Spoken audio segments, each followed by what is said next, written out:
नमस्कार, खबरें जारी न्यूज स्टेट पर मैं हूं आपके साथ मकसूद खान। आपके मुद्दे में बात मध्य प्रदेश की, जहां पर उपचुनाव के कुरुक्षेत्र में बयानों के तीर न सिर्फ तीखे हो रहे हैं बल्कि लक्ष्य से भटकते भी जा रहे हैं। जी हां, लक्ष्य चुनावी मंच से जन सरोकार के मुद्दों को उठाने का होना चाहिए, लेकिन बयानों के तीर अब नारी सम्मान को भेदने में लगे हुए हैं। महिलाओं पर विवादित टिप्पणी करने वाले कमलनाथ और बिसाहुलाल सिंह जहां अपने अपने बयानों पर कायम हैं, वहीं राहुल गांधी और नरोत्तम मिश्रा बयानों पर नाराजगी जाहिर कर इतिश्री कर चुके हैं। चर्चा हम आज इसी मसले पर करेंगे कि राहुल की फटकार और कमलनाथ के इनकार के मायने क्या हैं। राहुल का कमलनाथ के बयान की निंदा करना क्या डैमेज कंट्रोल की कवायद है? मुद्दों की बजाय बयानबाजी कांग्रेस और बीजेपी की क्या मैच फिक्सिंग है? कांग्रेस बीजेपी के बयानबाजी मुद्दों से क्या भटकाने की रणनीति है? तमाम खास मेहमानों से हम इन सवालों के जवाब तलाशने की कोशिश करेंगे, लेकिन पहले ये रिपोर्ट। मध्य प्रदेश में उपचुनाव के दंगल जुबानों की फिसलन दिनों दिन बढ़ती जा रही है। इमरती देवी पर दिए कमलनाथ के बयान पर बवाल थमता नहीं दिख रहा, तो उधर सोमवार को शिवराज के मंत्री और अनूपपुर से उम्मीदवार बिसाहुलाल ने भी कांग्रेस प्रत्याशी की पत्नी पर अभद्र टिप्पणी कर डाली, चाहे कमलनाथ हो या बिसाहुलाल। दोनों के बयानों ने बेशक इनकी अपनी पार्टियों को बैकफुट पर ला दिया हो, लेकिन खुद ये बयानवीर अपने बयान पर अब भी कायम है। हालांकि कमलनाथ के बयान के 2 दिन बाद राहुल गांधी ने उनके बयान की निंदा कर औपचारिकताएं जरूर पूरी कर दी हैं। Kamalnath ji is from my party, but I don't like personally the type of language that Kamalnath ji has used, and I don't appreciate it. I think it's unfortunate. But as a general statement, I think that our treatment of women in this country, at all levels, has a lot to be improved. There's a lot to be improved, whether it is in the law and order, whether it is in just basic respect, whether it is in how much space they are accorded in business, in government, in other areas. I think our women are our pride. I think they should be protected, and I don't appreciate this type of language, regardless of who's using it. उधर राहुल की नाराजगी के बाद भी आलम ये है कि कमलनाथ ने इमरती देवी वाले बयान पर माफी मांगने से साफ मना कर दिया है। राहुल जी की राय है और उनको जो समझाया गया कि किस संदर्भ में मैंने ये कहा था, मैंने तो साफ कर दिया मैं किस संदर्भ में कहा था, इसमें और कहने की आवश्यकता नहीं है।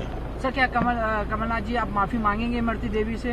हम मैं क्यों माफी मांगूंगा? मैंने तो कह दिया कि मेरा लक्ष्य नहीं था किसी से किसी का अपमानित करना। अगर कोई अपमानित इससे एहसास करता है तो मुझे खेद है, ये तो कल मैंने कह दिया। कुछ यही आलम बीजेपी खेमे में भी है। बिसाहुलाल के बयान पर मंत्री नरोत्तम मिश्रा को माफी मांगनी पड़ी है। सर, आपके यहाँ भी तो मंत्री बिसाहुलाल ने बोल दिया आपत्ति है। मैंने उनकी बाइट सुनी नहीं है, पर अगर आपत्तिजनक कुछ है और किसी को ठेस लगती है तो मैं संसदीय कार्य मंत्री माफी मांगता हूँ। इधर नरोत्तम मिश्रा ने बेशक माफी मांग ली हो, लेकिन बिसाहुलाल अब भी माफी मांगने को तैयार नहीं। मेरा अगर 10 छदौ की है तो बताने में क्या दिक्कत है?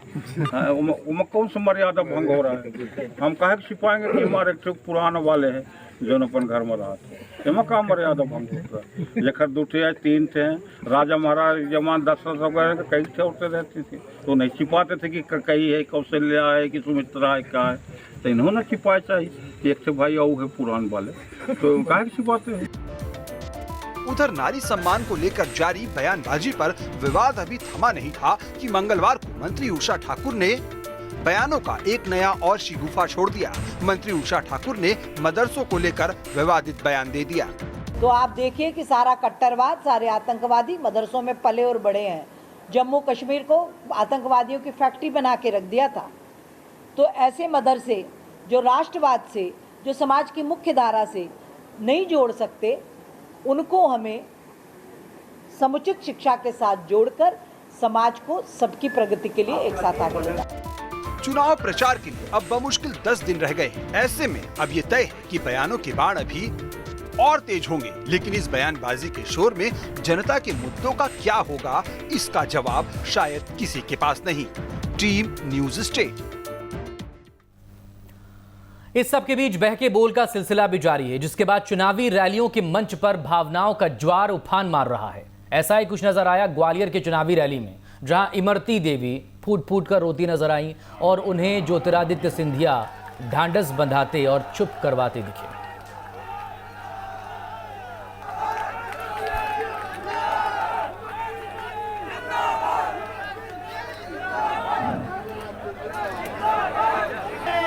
और ज्योतिरादित्य सिंधिया डबरा का चुनाव लड़ रहा है।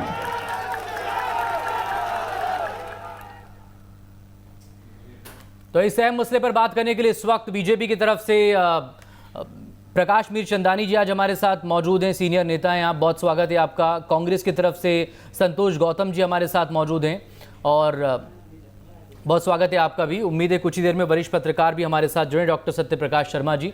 शुरुआत गौतम जी आप ही से।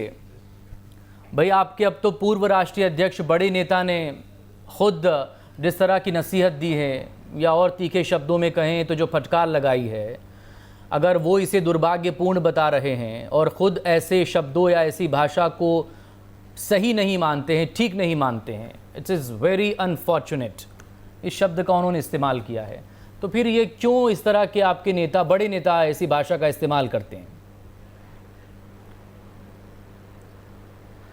देखिए, मैं एक बात स्पष्ट कर दूं कि कमलनाथ जी ने जो बयान दिया था उस पर उन्होंने ये कहा है कि यदि मेरी बात से किसी को ठेस पहुंची है तो मैं उसके लिए खेद व्यक्त करता हूं। और ये और भी अच्छी बात है कि हमारी पार्टी के पूर्व राष्ट्रीय अध्यक्ष और हमारे सम्माननीय नेता राहुल जी ने भी इस बात को गंभीरता से लिया है, तो ये हमारी पार्टी की संवेदनशीलता को दर्शाता है। जबकि इसके विपरीत जब बिसाहू लाल सिंह ने एक प्रत्याशी की पत्नी के बारे में अपशब्द कहे, तब भारतीय जनता पार्टी ने उस पर संज्ञान तक नहीं लिया था जब तक कि मीडिया की सुर्खियां नहीं बना। और मैं समझता हूं कि केवल नरोत्तम मिश्रा जी के कह देने से नहीं होता, इस पर शिवराज सिंह जी को आगे आके माफी मांगनी होगी। भाई किसके कहने से क्या होगा? मैं आपसे सवाल कर रहा हूं आपकी पार्टी के नेता के बारे में, आपके बारे में। आप बीजेपी से सवाल कर रहे हैं, आप अपना घर साफ क्यों नहीं करते? अपने नेताओं की जुबान साफ क्यों नहीं करते? मैंने तो बोला अपना घर दुरुस्त कीजिए। मैंने ये कहा, बहुत अच्छी बात कह रहे हैं आप, तो मैंने इसमें कहा कि हमारी पार्टी संवेदनशील है और कमलनाथ जी ने कहा है कि मैं इस पर खेद व्यक्त करता हूं, और राहुल जी ने भी इसमें संज्ञान लिया है और राहुल जी ने कहा कि मैं अगर ऐसी कोई बात हुई है तो ये दुर्भाग्यपूर्ण है। तो मैं समझता हूं कि हमारी पार्टी की संवेदनशीलता के स्तर को दर्शाता है। जबकि मुख्यमंत्री जी की मैं बात करूं तो रीवा में एक महिला के साथ जब दुष्कर्म हुआ तो वहां पर सिपाहियों ने उसकी रिपोर्ट नहीं लिखी, थाने में रिपोर्ट नहीं लिखी गई, उस महिला को मजबूरन उसके परिवार की प्रताड़ना के कारण आत्महत्या करनी पड़ी। आप देख लीजिए खरगोन की घटना को, आप देख लीजिए गाडरवाड़ा की घटना को, भोपाल की घटना को, बच्चियों के साथ दुष्कर्म हुए। लेकिन यह प्रदेश की असंवेदनशील सरकार ने तब कोई मौन धरना नहीं दिया। लेकिन आज जब एक छोटा सा बयान अगर कमलनाथ जी की तरफ से आया है, अब देखिए आपने फिर बोल दिया छोटा सा बयान, मौन धरना दे रही है। छोटा सा बयान, यही मौन धरना, मतलब छोटा और बड़ा बयान क्या होता है? बयान तो बयान होता है ना। और दुष्कर्मों के लिए भी मौन धरना देते, बयान तो बयान होता है। तो मैं कह रहा हूं ना कि अगर बयान अगर बड़ी बात अब एक मंत्री के खिलाफ आप बोलें या किसी आम महिला के बारे में आप बोलें, भाई बोल तो आप महिला के बारे में रहे हैं ना, तो थोड़ा तोल मोल के क्यों नहीं बोलते हैं नेता? नहीं, आप बिल्कुल सही कह रहे हैं, बिल्कुल सही कह रहे हैं। नहीं, आपने बिल्कुल सही कहा है, लेकिन क्या दुष्कर्म और दुष्कर्म के बाद हत्या और दुष्कर्म के बाद पुलिस द्वारा प्रताड़ना के बाद महिला की आत्महत्या, क्या ये बड़ी बातें नहीं है? मैं मुख्यमंत्री, अरे तो बड़ी बातों को उठाइए ना आप मंच से, चुनावी मंच से आप इन बड़ी बातों पर बात क्यों नहीं कर रहे हैं? आपके नेता बात क्यों नहीं कर रहे हैं इन बड़ी बातों पर? बिल्कुल, वो दूसरी बदजुबानी और बयानबाजी को लेकर बात हो रही है। और इन्हीं बड़ी बातों के कारण, इन्हीं बड़ी बातों के कारण 2018 में जनता ने इनको उखाड़कर फेंका है। ये वही मुख्यमंत्री है जो 47,000 बलात्कारों के बाद भी इनका दिल नहीं पसीजा, इस मध्य प्रदेश की स्थिति नहीं इन्होंने सुधारी। और एनसीआरबी के आंकड़ों के अनुसार मध्य प्रदेश सबसे बड़ा रेप कैपिटल बन चुका था। तो ये आंकड़े सुधारने की बजाय अगर ये केवल कोरी बयान, थोड़ी सी जुबान भी सुधार लेते ना, आंकड़े सुधारने के साथ साथ फजीयत नहीं हो रही होती आपकी। आपका बड़ा नेता बोल रहा है उसके बाद भी आप बिल्कुल इस पे और कुछ कर रहे हैं। आप बने रहेगा। डॉक्टर सत्यप्रकाश शर्मा वरिष्ठ पत्रकार हमारे साथ जुड़ गए हैं। लेकिन डॉक्टर सत्यप्रकाश शर्मा हमारे साथ जुड़ गए, वरिष्ठ पत्रकार, उनसे हम बात करेंगे। स्वागत है आपका सत्यप्रकाश जी। लेकिन प्रकाश मीरचंदानी जी से पहले बात करेंगे क्योंकि वो पहले से जुड़े हुए हैं। प्रकाश मीरचंदानी जी, देखें फिर वही वाली बात है, सवाल उनसे कर रहे हैं तो वो आपकी पार्टी की तरफ एक उंगली उठा रहे हैं। नेता पता नहीं ये क्यों भूल जाते हैं कि जब आप किसी की तरफ एक उंगली उठाते हैं, तीन उंगलियां खुद ब खुद की तरफ ही उठती हैं। आपके यहाँ भी बिसाहू लाल सिंह का जिस तरह से बयान आया, वो भी अपने बयान पर कायम है जैसे कमलनाथ कायम है। तो भाई फर्क कहाँ है दोनों में? नहीं, देखिए बिसाहू लाल जी के विषय में अब मैं आपको स्पष्ट कर दूं कि बिसाहू लाल जी ने उसके लिए खेद भी व्यक्त करना है, उनको बता भी दिया गया है और वो उस बात के लिए वो तैयार भी है और वो कर भी रहे हैं। उन्होंने उनसे व्यक्तिगत रूप से माफ़ी भी मांगी है। दूसरी बात कि ये जो अपराध की घटनाओं को सरकारों के साथ जोड़ना अनादिकाल से अपराध होते आ रहे हैं। अब आप ये बताने की कोशिश कर रहे हैं कि हमने तो बोला मेरी कमीज तुम्हारी कमीज से ज्यादा उजली है कि अगर अपराधों की श्रेणी को श्रृंखलाबद्ध करके अगर आप किसी सरकार को दोषारोपित करेंगे तो 70 साल तक हिंदुस्तान में कांग्रेस पार्टी की सरकार रही। ये तो हजारों और करोड़ों अपराध आपके नामे और आपके खाते आ जाएंगे। ये बोलकर ये अपने आप को बचाना कि मैं आज नेतृत्व करता कौन, आज अगर जनप्रतिनिधि है कोई व्यक्ति, अगर पूर्व मुख्यमंत्री है कोई व्यक्ति, किसी पार्टी का प्रदेश अध्यक्ष है, लीडर अपोजिशन है, उसके द्वारा कही गई बात का क्या संदेश जाता है? किसी के आपके कहने से कोई व्यक्ति ऐसा या वैसा नहीं हो जाता, लेकिन आपकी नैतिकता क्या कहती है? आपने क्या करा, आपने क्या संदेश दिया? झगड़ा इस बात का है कि आप एक महत्वपूर्ण व्यक्ति हैं, आपके पीछे आप इतने बड़े उद्योगपति हैं, आप एक वयोवृद्ध नेता हैं, आप एक पार्टी का नेतृत्व मध्य प्रदेश में कर रहे हैं, उसके बाद आप इस तरीके की छोटी और हल्की बातें करेंगे? और डिफाइन क्या किया जा रहा है कि हमारे पार्टी के राष्ट्रीय नेतृत्व ने संज्ञान लिया। अरे पार्टी के राष्ट्रीय नेतृत्व को जब ये लगा कि उनकी पार्टी की साख गिर रही है एक व्यक्ति के कारण से, तब उन्होंने इंटरवीन किया और तब उन्होंने अपनी खाल बचाने के लिए अन्य चुनावों के मद्देनजर रखते हुए, बिहार का चुनाव होना है, आगे लोकसभा का चुनाव होना है या उत्तर प्रदेश के चुनाव होने, यानी कि चुनाव के लिहाज से ये सब कुछ हो रहा है। महिला का अपमान नहीं सहेगा हिंदुस्तान, ये नारे लग रहे हैं। देखिए ये कांग्रेस पार्टी करती है। हम तो बार बार कहते हैं कि नारी का सम्मान करिए, माता का सम्मान करिए, बेटी का सम्मान करिए। कोई इनके बंटाधार मुख्यमंत्री पूर्व, लेकिन कौन सी पार्टी, कौन सा, मतलब मुझे तो बोलने में भी शर्म आ रही है। प्रकाश जी देखिए, नवरात्र का ये त्योहार का पर्व चल रहा है इस वक्त, देवी की पूजा हो रही है, लेकिन कौन सी ऐसी पार्टी का कौन सा ऐसा नेता है? शक्ति देवी की पूजा होना तो लेकिन कहाँ बस पूजा घरों में वैसी तो हो रही है मूर्ति के रूप में, जो महिलाएं उन पर फब्तियां कसी जा रही हैं, बदजुबानी उनके खिलाफ हो रही है, महिलाओं पर अत्याचार हो रहा है, ये सब चीजें तो हो रही हैं, हालात बदल कर रहे हैं। देखिए मैं आपसे वही कह रहा हूं कि जहां पर संस्कार नहीं होंगे, जिस पार्टी के अंदर संस्कार नहीं होंगे, जिनका नेता नेतृत्व करता अगर संस्कारित व्यक्ति नहीं होगा तो इस तरीके के नरगल बात करेगा और उनका कार्यकर्ता भी इस तरीके की बात करेगा।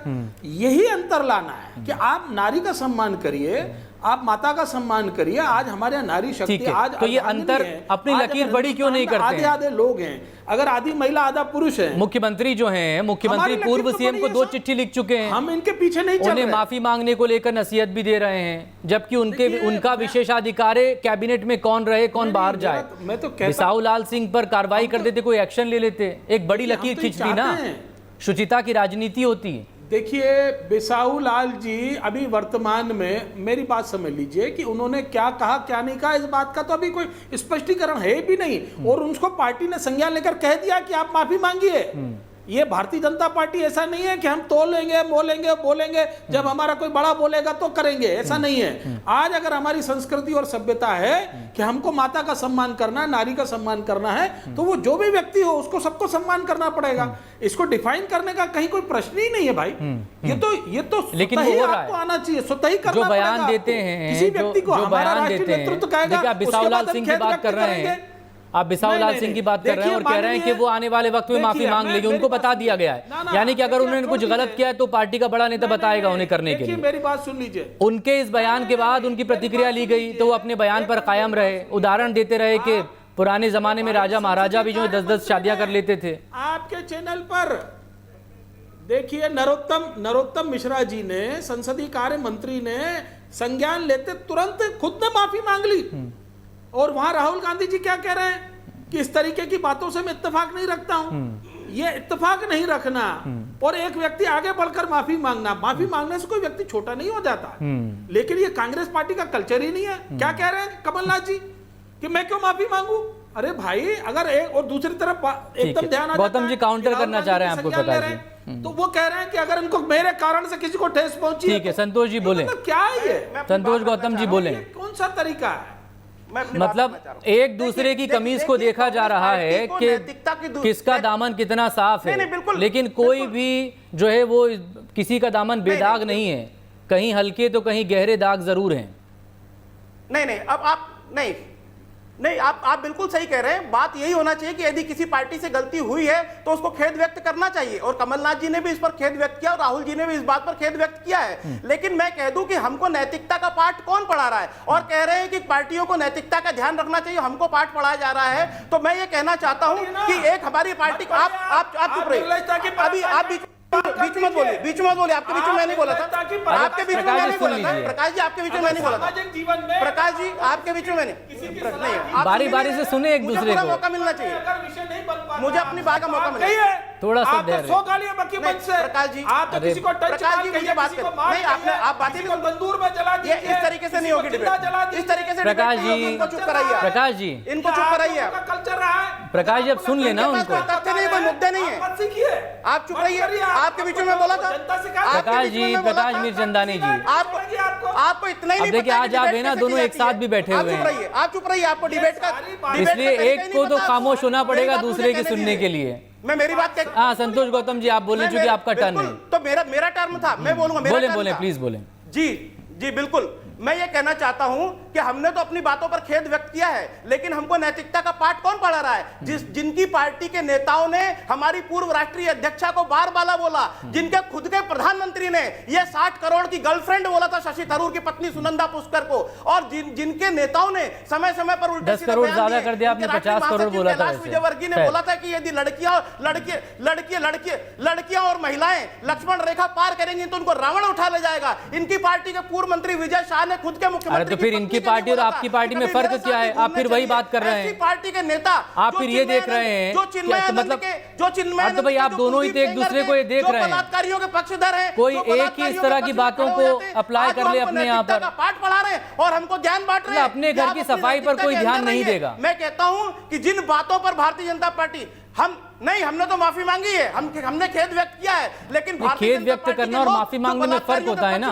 इतनी तो हिंदी हमने भी पढ़ी है संतोष जी, जिन्होंने खेद व्यक्त करना क्या होता है और माफी मांगनी क्या होती है। जिन्होंने हाथरस कांड पर, भाई साहब मेरी बात सुन लीजिए, जिन्होंने हाथरस कांड पर एक शब्द नहीं बोला, यही इमरती देवी, यही स्मृति ईरानी, हाथरस कांड पर इन्होंने एक शब्द नहीं बोला, और आज खुद के पर जब बात आई है तो इतनी बड़ी बड़ी बातें कर रहे हैं नारी सम्मान की। तो आप क्या किसी का इंतजार करेंगे क्या? जब बेटी की मृत्यु के बाद उसके परिवार वालों को शव नहीं सौंपा गया और जब जला दिया गया, तो फिर ऐसी घटनाओं पर भारतीय जनता पार्टी के लोग क्यों नहीं बोलते? आपको सत्ता में बैठी जनता पार्टी का यही दोहरा संतोष चरित्र जी, है और देश उसको देख रहा है। किसी भी राज्य या देश में जो पार्टी सत्ता में बैठती है तो आप क्या उसका इंतजार कर देंगे विपक्ष में होने के नाते कि उनके नेता बोलेंगे तो ही आप बोलेंगे, या उनके नेता अगर महिलाओं पर हो रहा अत्याचार के बारे में बोलेंगे क्या? कोई भी अपनी सरकार के खिलाफ? बिल्कुल नहीं। राजनीति में इतनी नैतिकता नहीं है आज के दौर में। हम तो चाहते हैं कि अगर सरकारें कोई गलतियां करें तो पार्टियों के प्रवक्ता या बड़े नेता उस पर बोलें, ये आप पर भी लागू होता है। उच्च नैतिक मापदंडों का पालन होना चाहिए, बिल्कुल लागू होता है, लेकिन भारतीय जनता पार्टी हमको चरित्र का पाठ सिखाएगी, जिनकी इतनी सारी बातें मैंने गिना दी है। तो आप दोनों एक दूसरे को पढ़ा रहे हैं, जो अपने मुख्यमंत्री की पत्नी अतीत से लेकर वर्तमान तक, फिर आप दोनों ने सीखा क्या है? सिखाएगी। अच्छा, आप चुनाव पर बात करते हैं कि लगातार जो इस तरह की बयानबाजी हो रही है, मतलब ये आरोप नहीं है, मैं पहले आप दोनों को ससम्मान ये मैं बता दूं कि ये आरोप नहीं है, ये मेरा सवाल है, क्योंकि बाकी लोग भी इस तरह के सवाल पूछ रहे हैं। वो ये पूछ रहे हैं कि इस तरह की बयानबाजी के चक्कर में मुद्दों पर बात नहीं हो पा रही है चुनाव में, इमोशनली चीज़ों को लेकर इस वक्त ज़्यादा हर मंच से नारे लग रहे हैं और वो भावनाएं जो हैं वो उभर रही है, आंखों में आंसू भी आ रहे हैं। तो क्या ये सियासी मैच फिक्सिंग तो नहीं है आप दोनों के बीच में? बात होना चाहिए मुद्दों, नहीं सवाल ही नहीं होता, निश्चित ही मुद्दों पर बात होनी चाहिए। इनको बताना चाहिए कि 15 वर्षों में जब 47,000 बलात्कार और 21,000 किसानों की आत्महत्या के बाद आप मौका कहां दे रहे हैं? ना आप सवाल कर पा रहे हैं ना वो जवाब दे पा रहे हैं। उन्होंने सरकार क्यों बनाई? हमको 5 साल के लिए मैंडेट मिला था, हमको 5 साल तो आप भी तो सवाल नहीं कर पा रहे हैं ना संतोष जी, इनको जवाब देना होगा और जनता ये जवाब तो कहां आप ही के नेता तो सवाल नहीं कर पा रहे हैं, सेल्फ गोल कर रहे हैं, वो तो जगह जगह अपनी बातों को जनता तक पहुंचा रहे हैं। बिल्कुल नहीं, अपनी बात जनता तक पहुंचा दी है और हमारी जनसभाओं में पहुंच रही भीड़ वो दिख रहा है, सड़कों पर उतर कर, भले ही वो बीजेपी से जुड़े हुए कार्यकर्ता हों, महिला नेता हों या फिर खुद मुख्यमंत्री हों, जो आपने बोला है ना उसका असर दिख रहा है सड़कों पर। अब प्रकाश जी बोलेंगे। प्रकाश जी, बहुत सारे आरोप, बहुत सारे सवाल इन्होंने उठा दिए, संतोष जी ने आप जवाब दे दें। अब देखिए, देखिए, लेकिन मुद्दों पर बात क्यों नहीं हो रही? क्या ये सियासी मैच फिक्सिंग है? और इसकी वाणी से दिखा आपको। नहीं, कोई सियासी मैच फिक्सिंग नहीं। ये कमलनाथ सरकार का फ्रस्ट्रेशन है, आपको इनके प्रवक्ता के रूप में दिख रहा है किस तरीके से ये चीख रहे हैं, चिल्ला रहे हैं, और इनका जो आपा बाहर होते जा रहे हैं, और किस तरीके से कि अभी अंदर आ जाएंगे आपके यहाँ पर। ये सारी बातें ये इंगित करती हैं कि बहुत बुरा हाल है कांग्रेस पार्टी का। कोई किसी की सुनने को तैयार नहीं है। राहुल गांधी जी ये संज्ञान लेते हैं तो वो आंकड़े ध्यान में रखकर संज्ञान नहीं लेते, या आंकड़ों को ध्यान में रखकर संज्ञान लेना चाहिए। अगर आपके राष्ट्रीय नेतृत्व ने किसी बात का संज्ञान लिया और उन्होंने कहा कि मैं व्यक्तिगत रूप से इनकी इन सब बातों से सहमत नहीं हूं, उसके बाद आप उसको डिफाइन कर रहे हैं और उसके बाद कह रहे हैं कि मैं क्यों माफी मांगू? एक दलित महिला, उससे माफी मांगने में आपको शर्म है? क्योंकि आपका अहम, आपकी सामंतवादी सोच, आपका घमंड, आपका अभिमान कि मैं अरबपति हूं, खरबपति हूं, क्यों माफी मांगूंगा? और वो व्यक्ति ऐसा मध्य प्रदेश का नेतृत्व करेगा क्या?